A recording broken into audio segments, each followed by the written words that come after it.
નમસ્કાર, spark today ન્યૂઝમાં આપનું સ્વાગત છે। ભારે વરસાદને કારણે વડોદરા જિલ્લા વહીવટી તંત્રએ આવતીકાલે શાળા કોલેજોમાં પણ રજા જાહેર કરી દીધી। સાથે જિલ્લા શિક્ષણ વિભાગે ના અધિકારીએ પણ એક પરિપત્ર બહાર પાડ્યો છે કે આવતીકાલે તમામ શાળા કોલેજો રજા રહેશે। ત્યારે વધુ વાતચીત કરવા માટે આપણી સાથે જોડાયા છે જિલ્લા શિક્ષણ અધિકારી મહેશ પાંડે સાહેબ। તેમની સાથે વાત કરીશું। સર, શું કહેશો? આવતીકાલે રજા જાહેર કરવામાં આવી છે।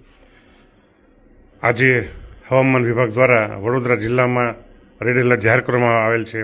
તેને ધ્યાને લઈને માનનીય કલેક્ટર સાહેબે પણ ધ્યાન બહાર પાડ્યું છે અને વડોદરા જિલ્લામાં જણાવવાનું કે આવતીકાલે 24/7/26ના રોજ જિલ્લામાં ભારે વરસાદની આગાહી હોય, કોઈ અઘટિત ઘટના ન બને, કોઈ અનિચ્છનીય બનાવ ન બને, એ ધ્યાનમાં રાખીને વડોદરા જિલ્લાની તમામ સરકારી, ગ્રાન્ટેડ, નોન ગ્રાન્ટેડ પ્રાથમિક શાળા, માધ્યમિક શાળાઓ અને ઉચ્ચ માધ્યમિક શાળા તેમજ તમામ બોર્ડની શાળાઓને આવતીકાલે સાવચેતીના પગલાં રૂપે બંધ કરવાનું આહવાન કરાયું છે।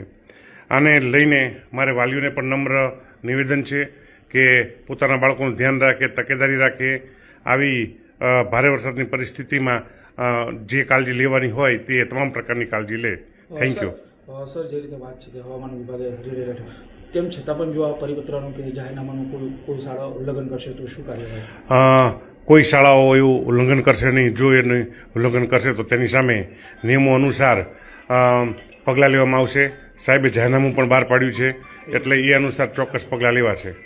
સર, આ રજા જે જાહેર કરી છે આવતીકાલ માટે જ છે કે પછી? આવતીકાલ માટે જાહેરનામું છે, પછી આપણે પરિસ્થિતિ જોઈને જે પ્રમાણે ઉપલી કક્ષાથી નિર્ણય લેવાશે। તો આ હતા જિલ્લા શિક્ષણ અધિકારી। તેઓ સ્પષ્ટપણે કહી રહ્યા છે કે આવતીકાલે રજા જાહેર કરવામાં આવી છે અને પરમ દિવસે એટલે કે કોઈ પણ પરિસ્થિતિ હશે તેનું અનુરૂપ જ નક્કી કરવામાં આવશે। એટલે આવતીકાલે તમામ શાળા કોલેજોમાં રજા જાહેર કરી દેવામાં આવી છે। કેમેરામેન નિહાની સાથે Surat Solanki, spark today news, Vadodara.